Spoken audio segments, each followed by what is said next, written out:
Hello everyone, সবাই কেমন আছো? আশা করি সবাই খুব ভালো আছো। তো আজ মিনি কেচে রান্না করেছি রুই মাছ। তাই ভিডিওটা স্কিপ না করে লাস্ট পর্যন্ত দেখো। চলো ভিডিওটা শুরু করা যাক।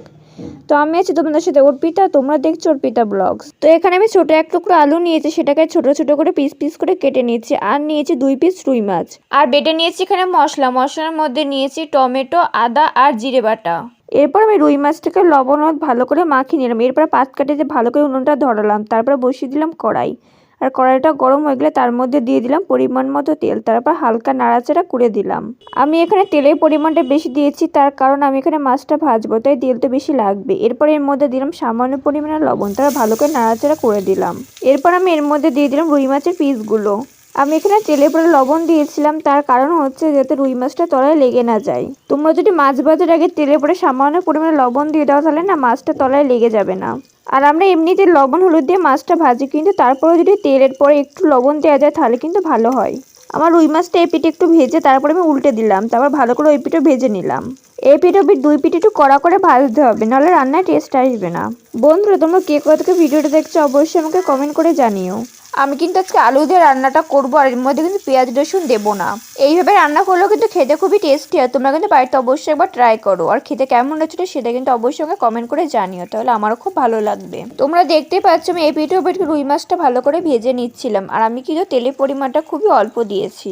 তবে হ্যাঁ, এই তেলে কিন্তু রান্নাটাও করে নেব। তোমরা আমার ভিডিও যারা দেখো তারা জানো যে আমি সবসময় তেলের পরিমাণটা খুবই অল্প রাখার চেষ্টা করি। আর তোমরা যদি রুই মাছের ঝাল করতে চাও তাহলে আলু না দিয়ে পেঁয়াজ রসুন দিয়েও কিন্তু রান্নাটা করতে পারো। আজকে আমি আলু দিয়ে করছি, পরে একদিন তোমাদের পেঁয়াজ রসুন দিয়ে রুই মাছের ঝাল করে দেখাবো। আর তার জন্য কিন্তু অবশ্যই চ্যানেলটা সাবস্ক্রাইব করে রাখতে হবে। আর তোমরা আমার মিনি কিচেনে কী কী রান্না ভিডিও দেখছো সেটা কিন্তু অবশ্যই আমাকে কমেন্ট করে জানিও। আমি এখানে রুই মাছটা বেশ এপিট ওপিট করে ভালো করে ভেজে নিয়েছি। এরপর আমি তুলে নেব। তারপর সেই তেলেতে দিয়ে দেবো সামান্য পরিমাণে জিরে। তারপর হালকা নাড়াচাড়া করে দেব। এরপর জিরেটা একটু ফুটে ওঠে তার মধ্যে আমি দিয়ে দেবো আলু। তারপর হালকা নাড়াচাড়া করে আমি আলুটা ভেজে নেব। এখানে আলুটা একটু বাদামি কালার করে ভালো করে ভেজে নিতে হবে। আলুটা একটু ভালো করে ভেজে তারপরে আমি এর মধ্যে দিয়ে দেবো মশলা। তার আগে আমি দিয়ে দিলাম এর মধ্যে সামান্য পরিমাণে হলুদ আর সামান্য পরিমাণে লবণ। তারপর ভালো করে নাড়াচাড়া করতে থাকলাম। বন্ধুরা, আমি কিন্তু মিনি কিচেনের সাথে সাথে এমনি রান্নার ভিডিও দিই, মানে বাড়িতে যে রান্নাটা করি সেই ভিডিওগুলোও তোমাদের সঙ্গে শেয়ার করি। তোমরা কিন্তু দেখতে ভুলো না। বেশ কিছুক্ষণ ধরে আলুটা ভালো করে নাড়াচাড়া করে ভেজে নিয়েছি। এরপরে আমি এর মধ্যে দিয়ে দিলাম মশলার মধ্যে দিয়েছি আদা বাটা আর জিরে আর টমেটো একসঙ্গে সবকিছু বেটে দিয়েছি।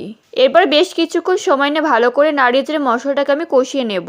বন্ধুরা, তোমরা এখন যারা চ্যানেলটা সাবস্ক্রাইব করোনি তারা ভিডিওতে লাইক করে চ্যানেলটা সাবস্ক্রাইব করে দেবে। পাশে থাকা বেল আইকনটিকে অবশ্যই প্রেস করো, যাতে পরবর্তী নোটিফিকেশন সবার আগে তোমার কাছে পৌঁছায়। আমি কিন্তু বেশ কিছুক্ষণ নাড়িয়ে চেড়ে মশলাটাকে ভালো করে কষিয়ে নিয়েছি। এরপর আমি এর মধ্যে দিয়ে দিলাম সামান্য পরিমাণে জল। এরপর মশলাটাকে ভালো করে কষাতে থাকলাম। আমি এখানে জল দিয়ে মশলাটাকে ভালো করে কষিয়ে নিচ্ছিলাম। জল না দিলে কি হতো, মশলাটার তলায় লেগে যেত। তাই মাঝে মধ্যে অল্প করে জল দিয়ে মশলাটাকে ভালো করে কষিয়ে নিয়েছি। এখানে কিন্তু মশলাটা ভালো করে কষিয়ে নিতে হবে, নাহলে রান্নায় কিন্তু টেস্ট আসবে না। আর মশলাটাকে ভালো করে কষিয়ে এর মধ্যে আমি দিয়ে দিলাম জল। তারপর ঢাকনা দিয়ে দিলাম। আর ঢাকনা তুলে দেখলাম যে ঝোলটা ফুটে উঠেছে। তারপরে এর মধ্যে আমি দিয়ে দিলাম মাছ। তোমরা যে যেই পরিমাণে ঝোল রাখতে চাও সেই পরিমাণে জল দিয়ে দিও। আমি এখানে মাছটা দিয়েছি, এবার ঝোলটা আরো ভালো করে ফুটিয়ে নেব। তোমরা দেখতেই পাচ্ছ ঝোলটা ফুটছে। আমি কিন্তু খুব একটা বেশি ঝোল রাখবো না, এটা গামাখায় ঝোল রাখবো। আমার রান্না কিন্তু হয়ে গেছে, এবার নামিয়ে নিলে রেডি রুই মাছের ঝোল।